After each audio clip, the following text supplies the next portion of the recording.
기독교 역사에 있어서 중요한 한 가지 축이 있습니다. 그것은 이해를 추구하는 믿음. 이해를 추구하는 믿음. 즉 나는 알기 위해 믿는다죠. 알기 위해 믿는다. 이를 더 경험적으로 말씀을 드리자면 우리에게 믿음이라는 것이 들어오면 그 믿음이 우리에게 어떤 일을 하는지 그냥 잘 나타내 보여주는 말입니다. 그 믿음은 무엇보다 알고자 한다는 거예요. 오늘 말씀은 이를 아주 잘 보여주는 하나님의 말씀입니다. 우리 12절 말씀 우리 함께 읽어볼까요? 12절 시작. 오 여호와여, 주께서는 영원 전부터 계시지 않습니까? 내 하나님 거룩하신 주여, 우리는 죽지 않을 것입니다. 오 여호와여, 주께서는 심판을 위해 그들을 세우셨습니다. 오 반석이시여, 주께서는 그들을 세워 벌하셨습니다. 이 말씀에서 하박국은 하나님에게 이렇게 호소하고 있습니다. 하나님, 주께서는 심판을 위해 그들을 세우셨습니다. 오 반석이시여, 주께서는 그들을 세워 벌하셨습니다. 여기서 그들은 누구를 말하죠? 당시 바벨론 제국을 말합니다. 아시리아라는 제국을 멸망시키고 다른 여러 나라들을 정복하며 자신의 힘을 과시하고 있는 막강한 제국을 말합니다. 그런데 이 바벨론 제국을 하나님이 세우셨다고 합니다. 그런데 이 바벨론 제국을 세우신 목적이 뭐라고 나오죠? 심판을 위해 세우셨다는 거예요. 벌하기 위해 세우셨다는 거죠. 누구를 심판하고 누구를 벌한다는 거죠? 당시 신앙적으로 크게 타락했던 남유다를 심판하고 벌하신다는 겁니다. 이것은 이전에 하박국의 질문에 하나님이 대답한 것을 요약한 거죠. 하박국은 타락한 남유다 백성들을 왜 하나님 가만히 놔두고 계시는지에 대해서 질문했습니다. 그러자 하나님은 그 질문에 나는 바벨론을 통해 그 남유다를 징계할 것이다 라고 대답해 주셨어요. 이 결과가 지금 나오는 건 아니지만 나중에 때가 되면 반드시 나오게 될 것이라고 하나님 말씀해 주셨습니다. 이 하나님의 대답을 받아서 하박국이 다시 한번 정리 요약하고 있는 거죠. 그런데 이 하나님의 대답을 듣고 하박국은 다음으로 이어갑니다. 13절 말씀이죠. 우리 13절 말씀 함께 읽어보겠습니다. 시작. 주의 눈은 정결해서 죄악을 보시지 못하시고 죄악을 그냥 바라보시지 못하십니다. 그런데 악한 사람이 자기보다 의로운 사람들을 파괴시키고 있는데 왜 반역자들을 조용히 바라보고만 계십니까? 여러분, 이 말씀에서 하박국은 네, 하나님 그렇게 하십시오. 주의 뜻이 그러한데 제가 무슨 토를 달겠습니까? 심판의 도구로 쓰십시오. 벌하는데 그 바벨론을 쓰십시오. 이렇게 하지 않아요. 오히려 이렇게 말하죠. 주님은 죄악을 그냥 바라만 보시는 분은 아니지 않습니까? 그런데 바벨론이 온 땅을 파괴시키고 있으며 남유다까지 침공해서 파괴시키려고 하는데 왜 이 악에 대해서는 조용히 바라보고만 계십니까? 타락한 남유다를 오만한 바벨론이 심판하는 것이 어찌 주의 성품에 맞는 것입니까? 남유다의 악함을 남유다보다 더 악한 바벨론을 통해 심판한다면 악이 지배하는 세상이 되는 거 아닙니까? 선은 어디 있어요?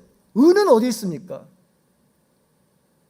이 문제를 하박국은 17절에서 이렇게 최종 정리합니다. 17절 말씀 함께 읽어볼까요? 시작.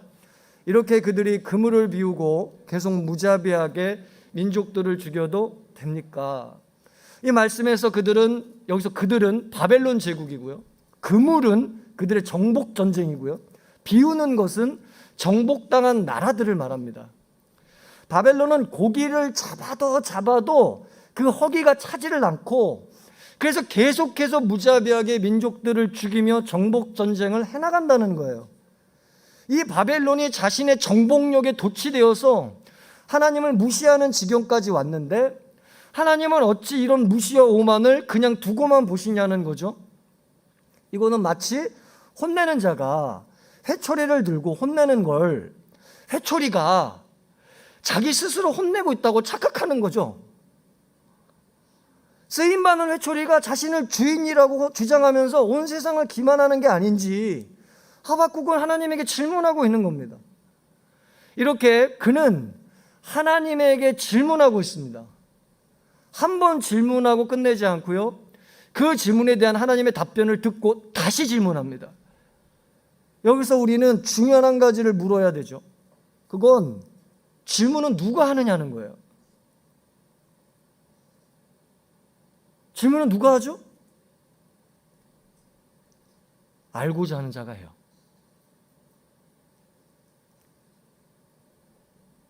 딱 이 한 가지가 질문의 목적이고 질문의 존재의 이유입니다.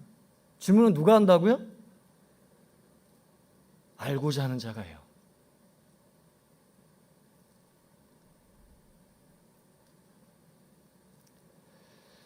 따라서 하박국이 한 번 질문하고 거기서 끝나지 않고 재차 질문하는 데는 딱 한 가지 목적이 있는 거예요.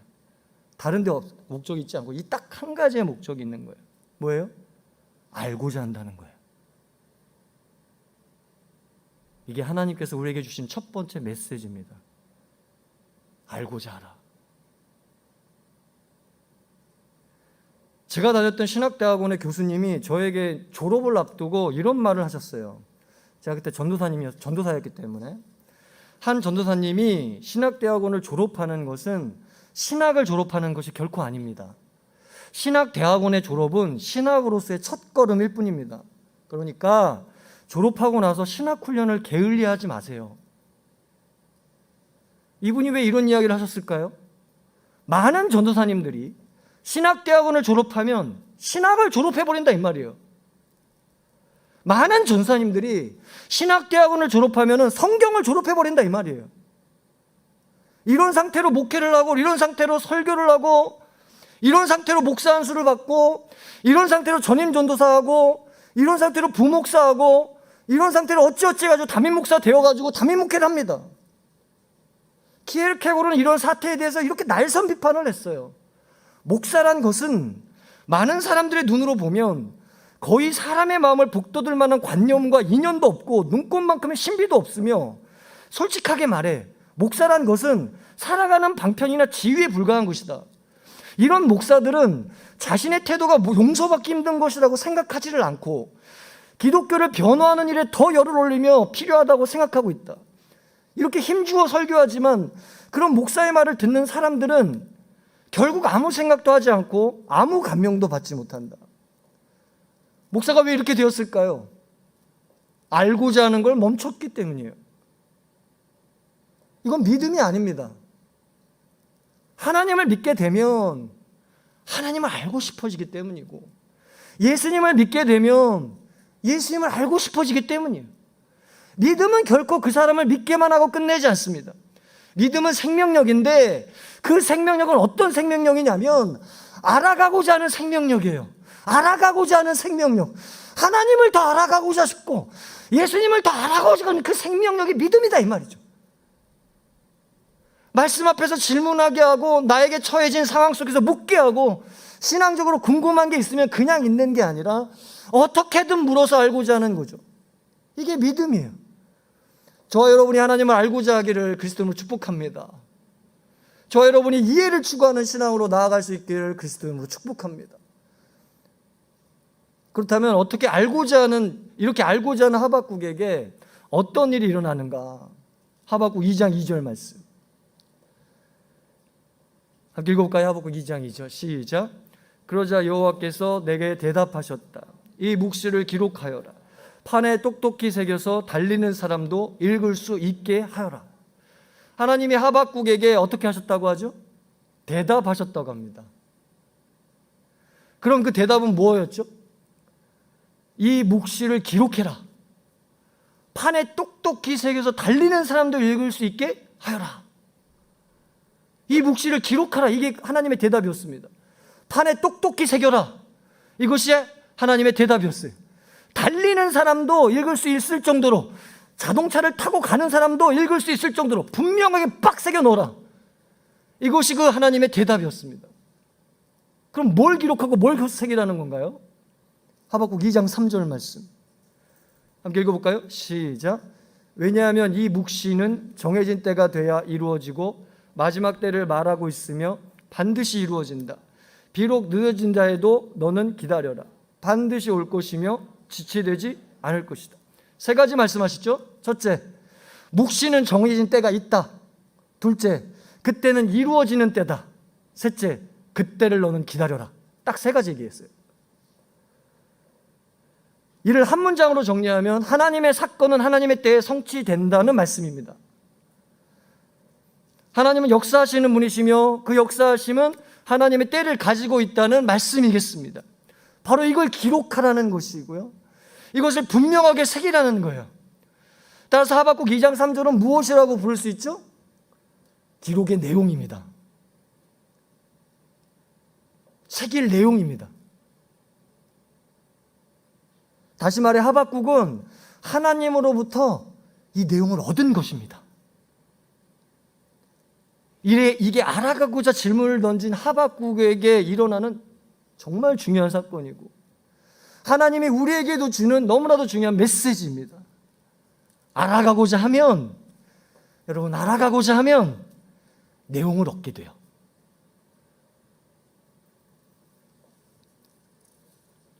저는 예수님 믿게 되면서 정말 궁금한 게 하나 있었어요.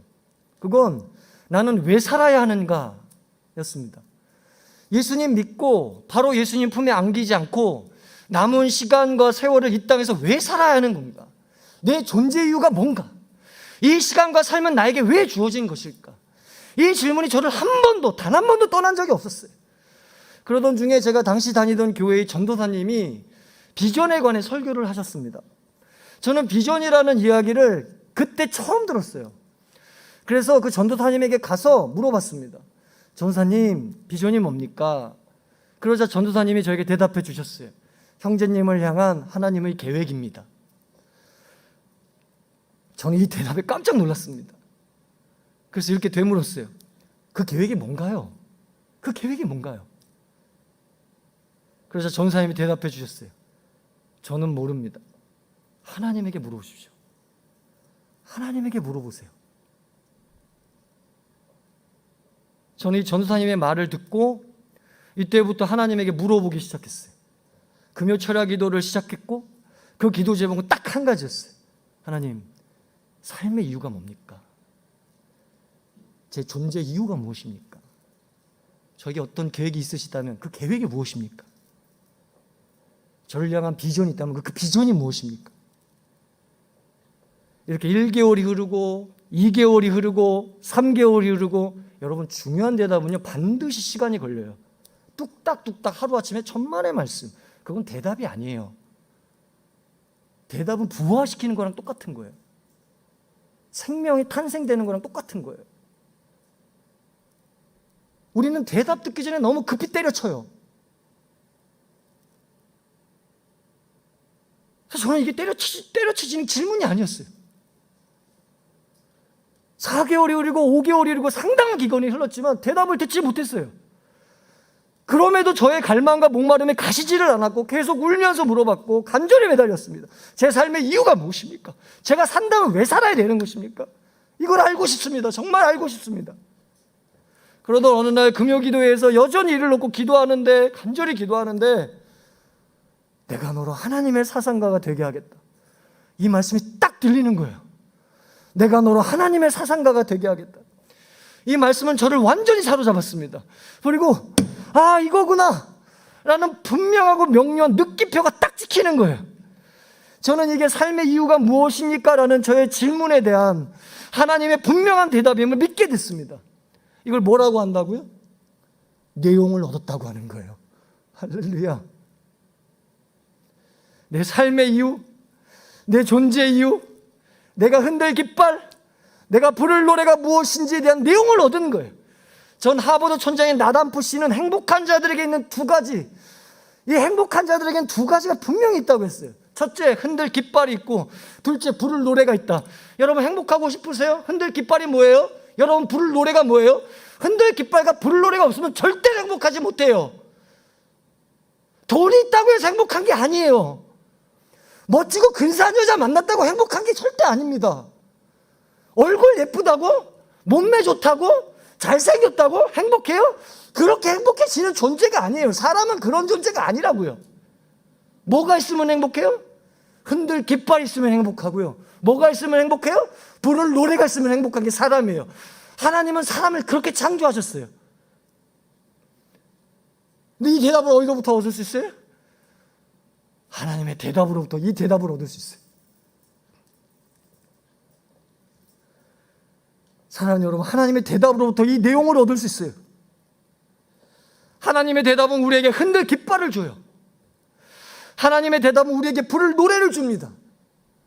하나님의 대답은 내용이 없이 살던 인생이 내용 있는 인생으로 살도록, 내용을 베끼던 인생이 내용을 기록하는 인생으로 살도록, 이게 내 삶의 내용이야, 이거 붙들고 살아야 돼, 내용을 얻게 하시고 내용을 듣게 하시는 게 바로 하나님의 대답인 줄 믿습니다. 알아가고자 해서 내용을 얻게 되는 여러분이 되기를 축복합니다. 마지막 세 번째, 내용을 얻게 된 하박국에게 하나님은 무엇이라고 말씀할까요? 하박국 2장 4절 말씀, 너무 중요한 말씀이죠. 함께 읽어볼까요? 하박국 2장 4절 말씀, 시작. 보아라, 마음이 교만한 사람은 외롭지 않다. 그러나 의인은 그의 믿음으로 살 것이다. 하나님은 보라고 합니다. 뭘 보라고 하십니까? 마음이 교만한 사람은 의롭지 않다는 걸 보라고 합니다. 여기서 의롭지 않다는 건요, 반드시 쇠망하게 된다는 거예요. 이 본문 맥락을 보면. 왜냐하면 지속의 힘은요, 교만에 있지 않고 의로움에 있기 때문입니다. 아무리 우리나라는 안 망해, 우리나라는 괜찮아라고 해도, 아무리 우리 회사는 안 망해, 우리 회사는 괜찮아라고 해도, 아무리 우리 교회는 안 망해, 우리 교회는 괜찮아라고 해도, 그 나라의, 그 회사의, 그 교회의 의로움이 사라지게 되면 지속의 힘도 사라지게 되는 거예요. 시온의 나나미가 두 도시 이야기에서 이런 말을 합니다. 역사는 성자 필수의 역사다. 성자 필수의 역사. 이게 무슨 말이냐면, 성자, 이룬 자는 필수의, 피리세알이라는 역사다. 이를 오늘 말씀에 적용해 보면요, 의를 잃은 자는 피리세하게 된다는 하나님 말씀이에요. 이것은 바벨론의 역사에도 그대로 적용됐고 남유다의 역사에도 그대로 적용되었습니다.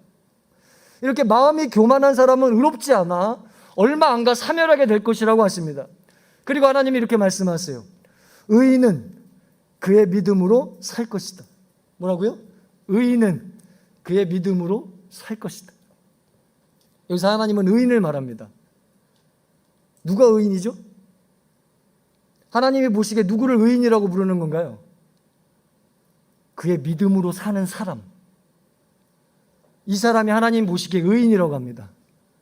믿음이 없이는 의인일 수가 없다는 거예요. 믿지 않고서는 의인으로 살 수 없다는 거예요. 의인이 되는 길은 한 가지, 그것은 믿음으로 되는 거라 이거죠. 의인으로 사는 길은 한 가지, 그것은 믿음으로 사는 것으로만 된다는 거예요. 그럼 너무 중요한 질문이 나옵니다. 믿음이 뭐예요? 에? 믿음이 뭔가요? 아브라함을 보죠. 대표적이죠. 믿음하면 아브라함. 창세기 12장 1절 함께 읽어볼까요? 함께 읽겠습니다. 시작. 여호와께서 아브라함에게 말씀하셨습니다. 내 고향, 내 친척, 내 아버지의 집을 떠나 내가 내게 보여주는 땅으로 가거라. 하나님은 아브라함에게 그 고향을 떠나 하나님이 보여주시는 땅으로 가라고 하셨어요. 아브라함이 어떻게 했죠? 12장 4절 시작. 그리하여 아브라함은 여호와께서 말씀하신 대로 떠났습니다. 롯도 아브라함과 함께 갔습니다. 아브라함이 하란을 떠날 때 나이는 75세였습니다. 아브라함은 하나님이 말씀하신 대로 떠났습니다. 이게 아브라함이 한 거예요. 떠났다는 건 다시 돌아오겠다는 게 아니에요. 아브라함은 고향을 떠난 다음에 힘든 일을 겪었지만 거기서 다시 돌아가겠다고 하지 않았습니다. 대신 끝내 아브라함은 하나님이 가라고 하신 땅에 들어가게 됐습니다. 어떻게 이럴 수 있었을까요? 어떻게 이럴 수 있었을까요? 자신이 믿게 된 내용의 전부를 걸었기 때문이에요. 예? 자신이 믿게 된 내용의 전부를 걸었다고요. 예? 자신이 믿게 된 내용의 승부를 걸었기 때문에 이럴 수가 있었어요. 이걸 하나님은 뭐라고 불렀나요? 창세기 15장 6절 말씀 함께 읽어볼까요? 시작. 아브라함이 여호와를 믿었습니다. 그래서 여호와께서 아브라함의 그런 믿음 때문에 그를 의롭게 여기셨습니다.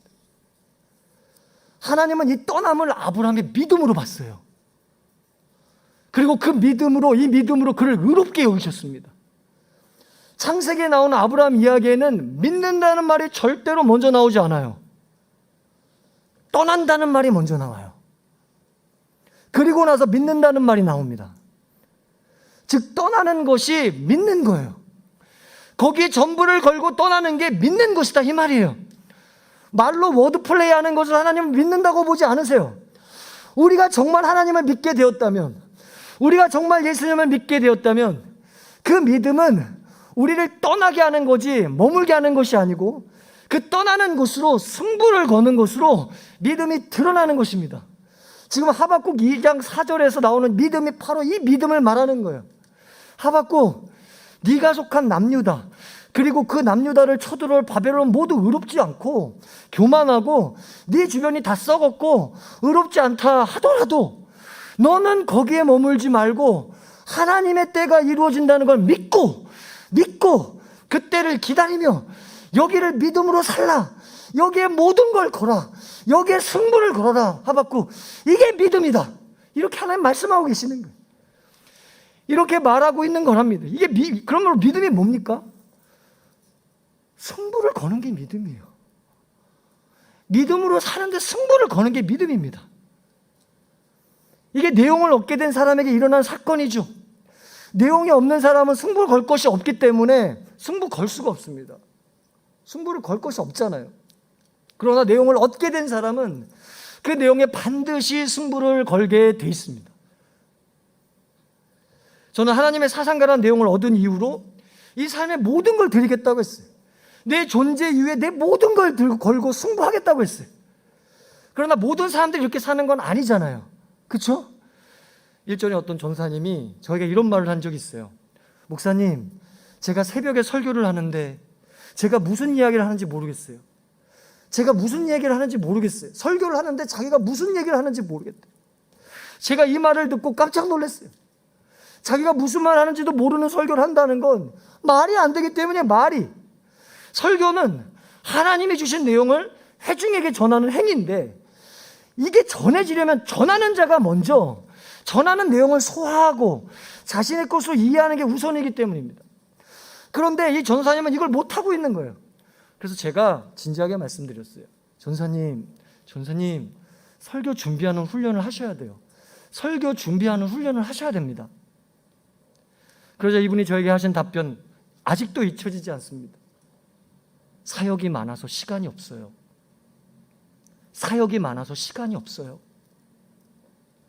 지금 이분이 어디 있는지는 모르겠지만 만일 이 태도와 자세가 바뀌지 않았다면 지금도 자기가 모르는 소리를 설교랍시고 하고 있을 거예요. 이거는 교회에 있어서 큰 재앙이 아닐 수 없어요. 교회는 하나님의 말씀에 따라 서고 넘어지기 때문입니다. 교회를 교회되게 하는 건 딱 두 가지인데 첫째가 하나님의 말씀이 있냐, 둘째 성례가 있냐, 두 가지예요.